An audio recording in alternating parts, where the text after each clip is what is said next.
합니다. 오늘 말씀의 제목은 그러나 더욱 큰 은혜를 받으라. 그러나 더욱 큰 은혜를 받으라 라는 제목으로 말씀의 은혜를 나누겠습니다. 여러분, 오늘 말씀을 통해서 여러분들이 하나님의 관점과 그 마음을 바로 알아 하나님의 은혜를 다 받으시는 여러분이 되기를 소망합니다. 더욱 이 말씀의 고백처럼 더욱 큰 은혜를 받는 시간이 되기를 원합니다. 교만과 겸손이라는 단어가 있습니다. 이 단어는 세상에서도 쓰는 말이고 교회 안에서도 쓰는 말입니다. 혼용하여서 사용하죠.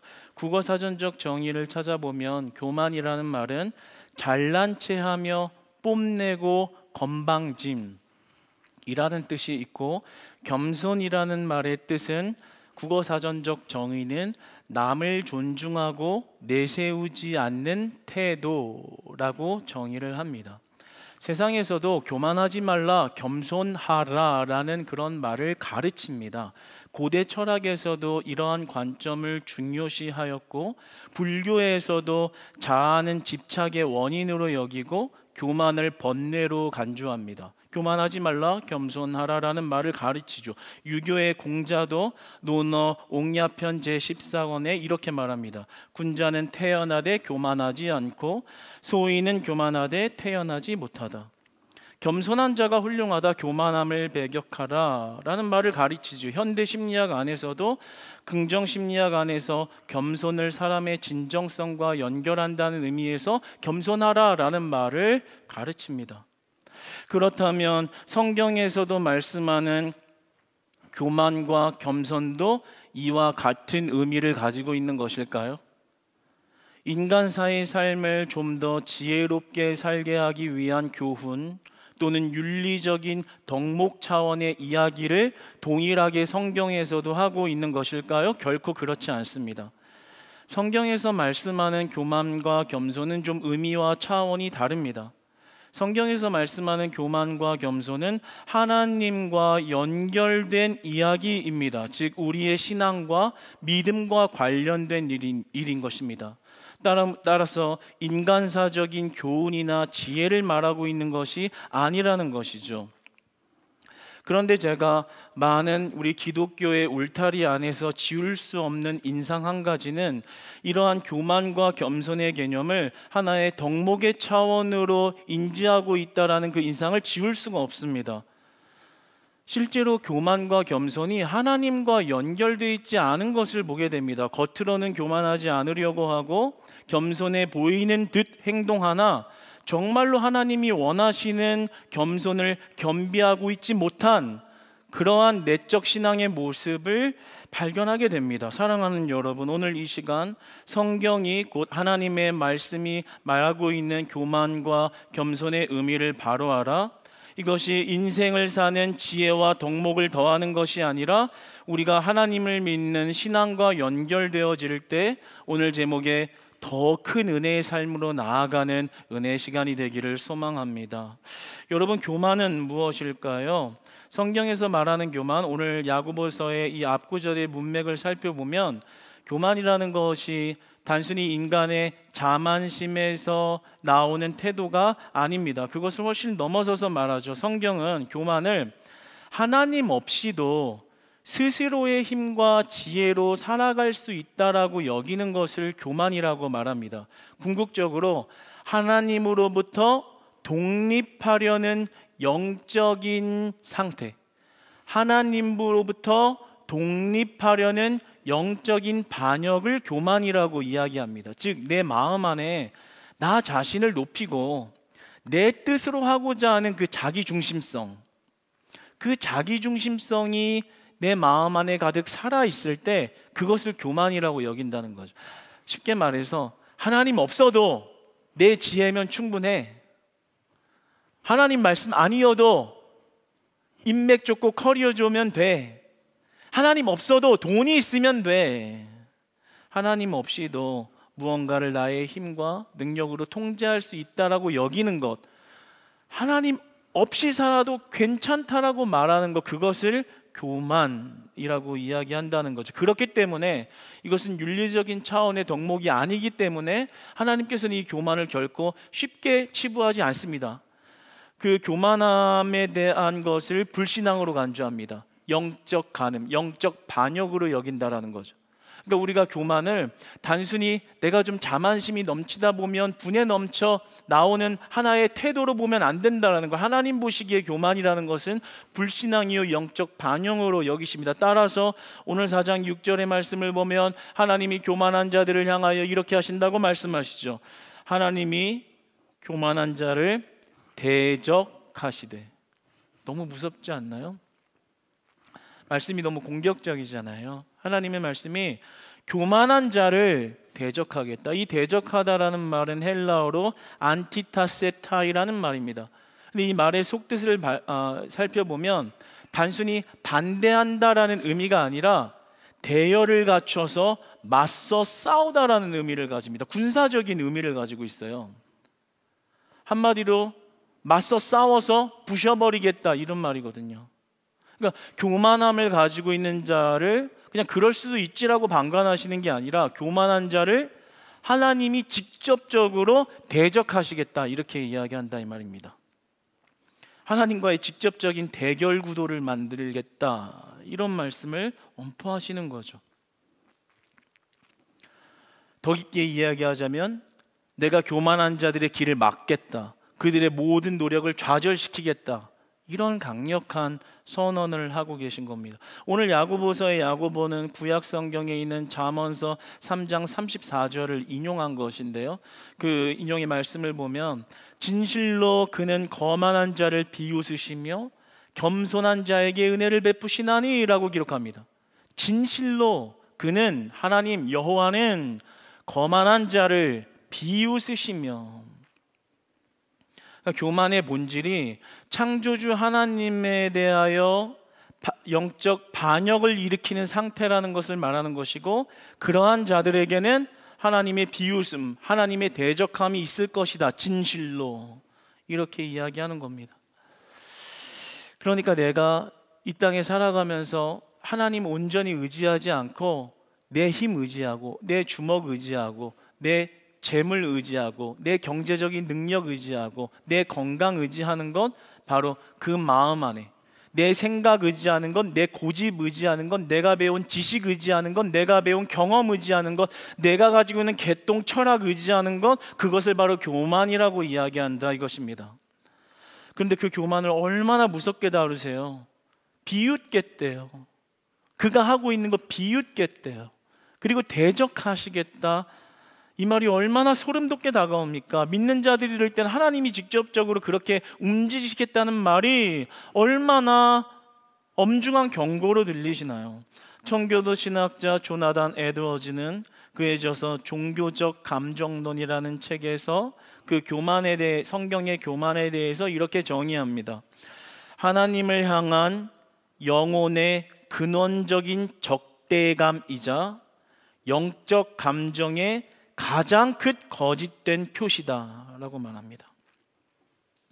교만이라는 것은 우리가 외적으로 드러나 어깨를 으스대는 그런 모습이 교만이 아니라, 내가 교만해서 좀 실수하고 방탕하게 행하는 그 행위에 있는 것이 아니라 진짜 하나님이 경고하시는 이 대적하겠다고 말하는 교만이라는 것은 하나님의 관계 속에서 나의 자아와 나의 의를 의지하고 있는 그 내적 교만을 이야기하고 있는 것입니다. 누구를 신뢰하는가, 얼마나 신뢰하는가, 하나님을 신뢰하는가, 나를 신뢰하는가, 그것의 문제라는 것이죠.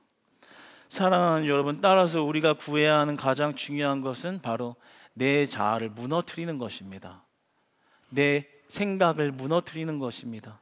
나를 신뢰하고 있는 나의 의로움을 무너뜨리는 것입니다. 이 중심이 무너져야지 그때서야 하나님의 의로움과 하나님의 은혜가 임할 수 있는 공간이 생기는 것입니다. 사랑하는 여러분, 오늘 어떤 마음으로 오셨습니까? 오늘 예배 나올 때 어떤 마음으로 오셨어요? 정말 하나님의 은혜 아니면 나 살아갈 수 없다는 고백으로 오셨습니까? 아니면 그래도 돈 있으면 살만하니까, 그래도 지식이 있으면 살만하지, 이런 마음 가지고 오셨습니까? 여러분 안에 영적 교만이 다 허물어지는 이 시간 되기를 소망합니다. 여러분의 생각이 꺾이는 은혜 있기를 소망합니다. 바랍니다. 원합니다. 좀 뼈아픈 말이지만 여러분의 고집이 꺾이는 시간이 되기를 주 안에서 소망합니다. 꺾여야 되는 거예요. 그 내가 아직도 가지고 있는 그 자아, 내 생각, 이게 맞지 판단되어지는 것, 그 모든 자아가 철저히 깨질 때 우리 안에 교만이 사라지게 된다라는 거죠. 오늘 말씀 비로소 얘기하면 그런 게 그 내 자아가 살아 움직이면 하나님 비웃고 계신다고요. 그가 하는 열심에 응원해 주지 않는다고요. 대적하겠다고 말씀하시잖아요. 사랑하는 여러분, 우리의 자아가 꺾여야 하나님의 말씀이 들리기 시작하는 것입니다.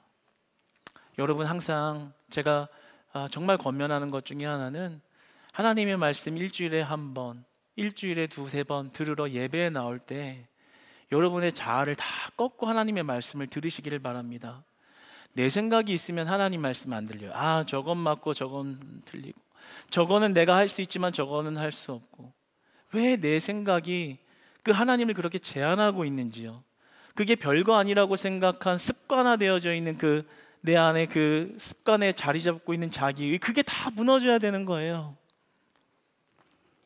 그게 무너져야 되는 거예요. 그래야 하나님 말씀이 들리죠. 하나님, 나는 아는 거 아무것도 없습니다.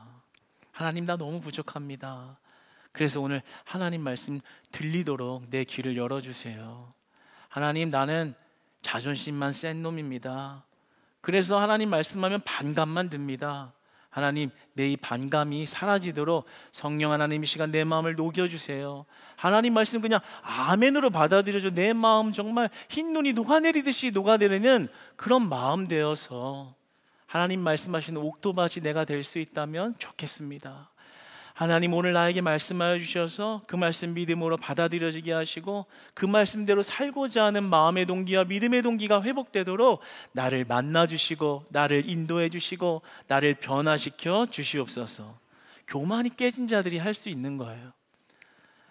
어떤 말씀의 기적과 능력을 구하기 이전에 진실로 하나님의 말씀을 받아들일 수 있는 여러분의 자아가 꺾이는 은혜, 여러분의 고집이 꺾이는 은혜, 여러분의 생각이 무너지는 하나님의 은혜가 있기를 소망합니다. 여러분, 고린도전서 4장 13절에 바울의 고백 한번 보시겠습니까? 그 대단한 바울이 어떻게 이야기하는지 한번 보기를 원합니다. 한번 읽어보겠습니다. 시작. 비방을 받은 즉 권면하니 우리가 지금까지 세상의 더러운 것과 만물의 찌꺼기같이 되었도다. 이 대단한 사람이요, 하나님의 일을 하면서 내가 세상적인 기준으로 봤을 때 가장 더럽고 만물의 찌꺼기 같은 존재다, 이렇게 이야기합니다. 뭔 얘기예요? 그냥 오늘날 얘기를 하면 나 쓰레기입니다, 이 얘기하는 거잖아요. 나 쓰레기 중에 쓰레기 찌꺼기입니다, 오물 같은 사람입니다, 이런 얘기를 하는 거예요. 왜 그래요? 그 마음 안에 자아가 깨진 고백인 거예요. 절대로 자기를 대단하다고 말하지 않는 거예요. 하나님 은혜였으면 아무것도 할 수 없고, 하나님의 은혜줄 끊어지면 다시 내 죄성이 나와서 내 맘대로, 내 자아대로, 내 의로움으로 살아가는 쓰레기 같은 존재. 그래서 하나님의 은혜를 바랄 수밖에 없는 존재. 그렇게 자기 비하를 하나님 앞에 철저하게 할 수 있을 때 하나님의 은혜가 임한다는 사실 기억하시기 바랍니다. 그래서 철저하게 내 마음 안에 있는 교만과 내 마음 안에 있는 내 자아와 고집들이 다 쓸려 내려가도록 하나님 앞에 구하시고요, 그렇게 내 마음이 정말 그 교만함이 다 허물어졌을 때 그 빈 공간을 하나님의 큰 은혜로 채우시는 그 하나님을 만나고 경험하시기를 축복합니다. 축복합니다. 그래야 인생이 기대할 만하고 예배가 재미있고 그런 하나님의 능력을 만나야 뭔가 기대할 만한 내일이 있는 것 아니겠습니까? 사랑하는 여러분, 여러분의 자아가 꺾여 나아가는 그 쓰라림 속에서 가장 큰 하나님의 은혜를 만날 수 있다는 사실 우리가 늘 기억하여 하나님 앞에 내 자아를 무너뜨려 주시는 은혜 사모하면서 나아가는 우리 되기를 소망합니다. 저는 오늘 오전에 성찬식을 집도하게 되었습니다. 그런데 참 그 안에 은혜가 너무 컸습니다. 너무 감사했습니다. 성찬식을 집도할 수 있다는 자체가 은혜고 감사가 아니라 성찬식을 집도하면서 제가 이 떡과 잔을 우리 장로님들과 우리 안수 집사님들 이렇게 나누는데 제가 눈물이 왈칵 쏟아질 것 같더라고요.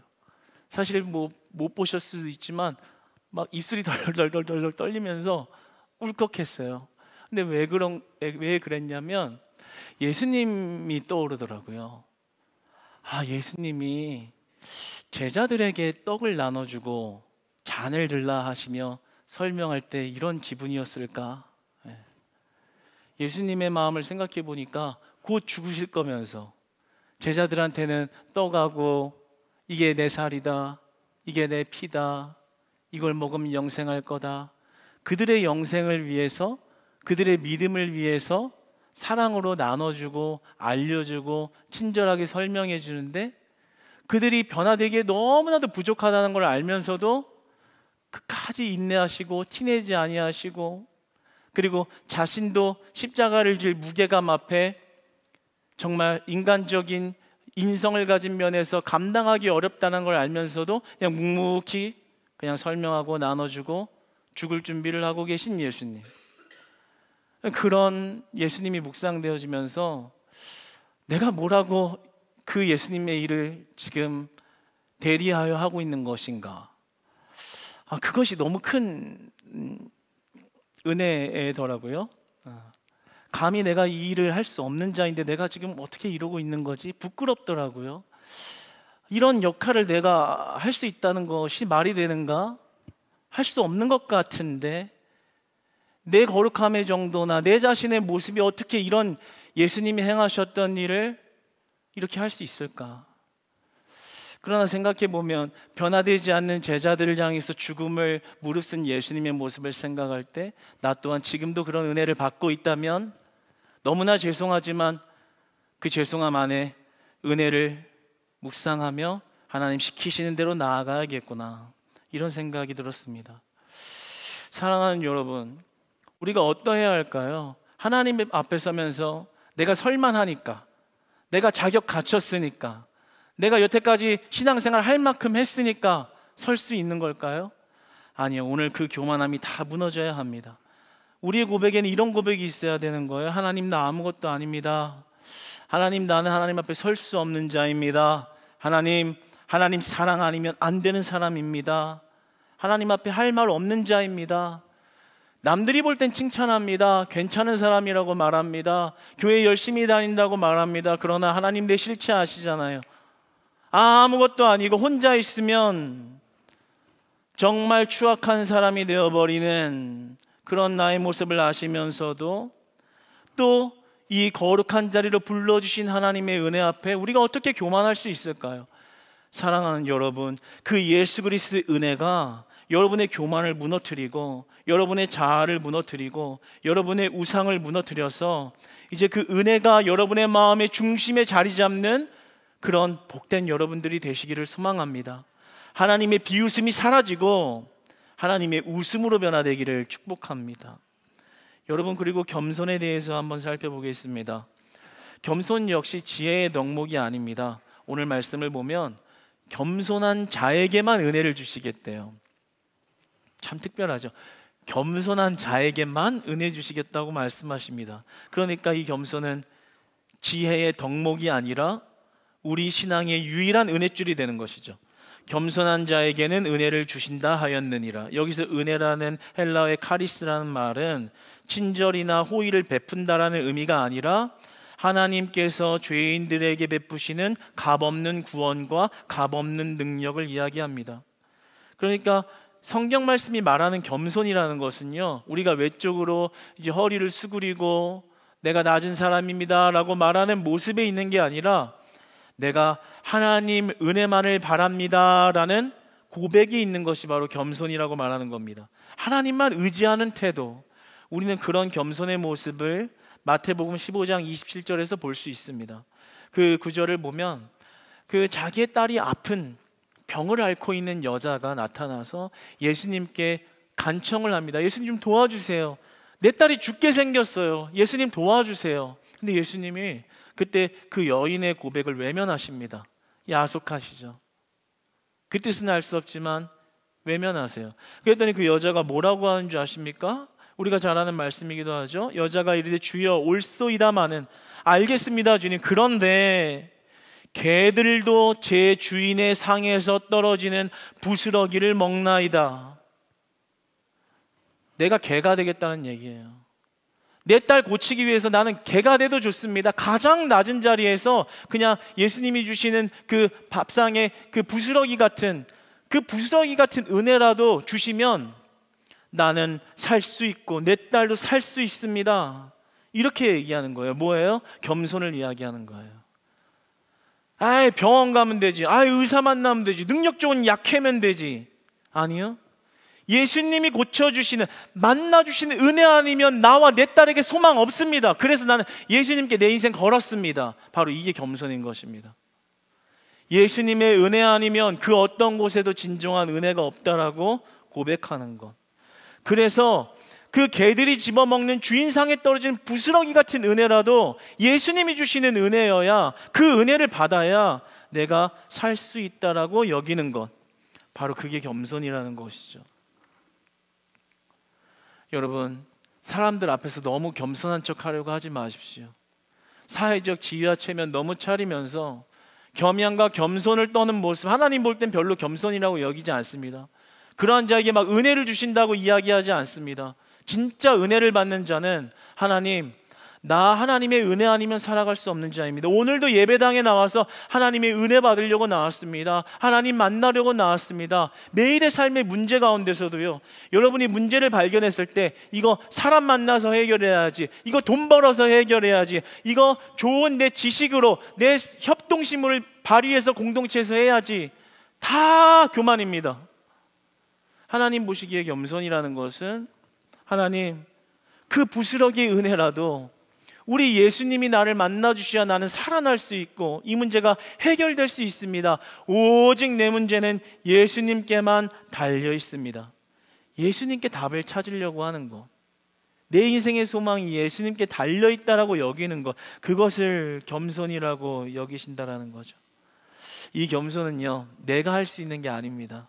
그래서 빌립보서 2장 6절로 8절은 예수님의 겸손에 대해서 이렇게 말씀하시죠. 오히려 자기를 비워 종의 형체를 가지사 사람들과 같이 되셨고 사람의 모양으로 나타나사 자기를 낮추시고 죽기까지 복종하셨으니 그 십자가의 죽음심이라.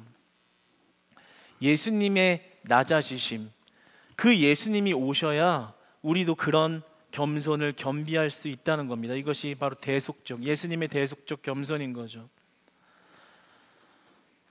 독일의 저명한 신학자 디트리히 본 회퍼는 그의 책 나를 따르라라는 책에서 이렇게 고백을 합니다. 겸손이란 오직 그리스도를 통해서만 인간은 하나님을 대면할 수 있고 오직 그리스도를 통해서만 인간은 스스로 낮아질 수 있다. 여러분, 예수님의 은혜를 구하시기 바랍니다. 여러분의 힘으로 될 수 있을 거라고 생각하는 것 다 내려놓고요, 정말 예수님 앞에 독대하시면서 예수님 아니면 안 됩니다, 예수님이 그러나 만나주시면 됩니다, 정말 예수님께 된다라는 그 소망을 갖고 있는 자는 어떻게 하겠어요? 진짜 본문 말씀 중에 내용이니까 개가 되는 거예요. 그 부스러기, 상에 떨어진 부스러기라도 달라고 구하는 거예요. 옷자락을 잡는 거예요. 남들의 이목이 뭐가 그렇게 중요해요? 옷자락을 잡아야 내가 사는데 남들이 뭐라고 하는 게 뭐가 그렇게 중요하겠어요? 사랑하는 여러분, 오늘 본문 말씀은 말합니다. 그러나 더욱 큰 은혜를 주시나니, 겸손한 자에게 더욱 큰 은혜를 주신다는 거예요. 이 말은 무슨 말이냐면요, 날마다 겸손히 살아갈 수 있는 은혜 주신다는 얘기예요. 다시 말해서 날마다 하나님을 의지하는 것이 축복이라고 이야기하는 겁니다.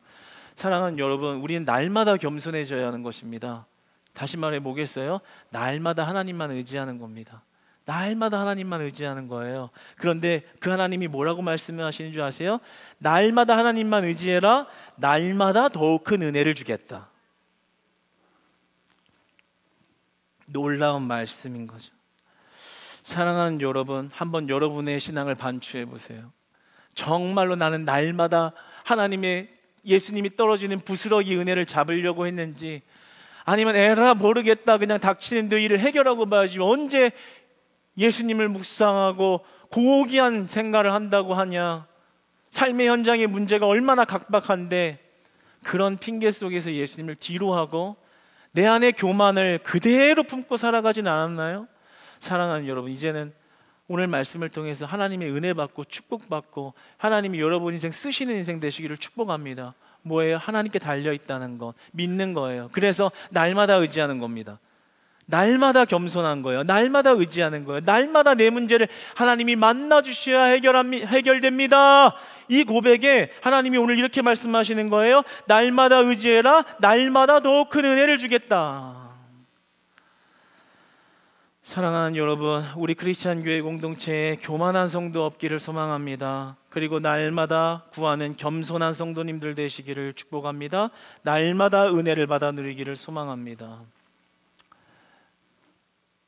말씀을 맺겠습니다. 저도 우리 교회 안에 우리 카페에서도요, 저도 날마다 주님을 의지해요. 겸손한 마음으로요. 어떻게 했냐면, 주님, 만나 메추라기를 보냈듯이 우리 교회에 사람들을 보내주세요.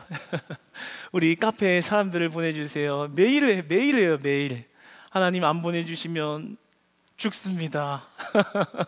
하나님 안 보내주시면 누구도 보내주지 않습니다. 하나님, 제가 끌고 올 수 없습니다. 하나님 도와주세요. 그런데 오늘 말씀의 은혜가 되는 게 그게 겸손이래요.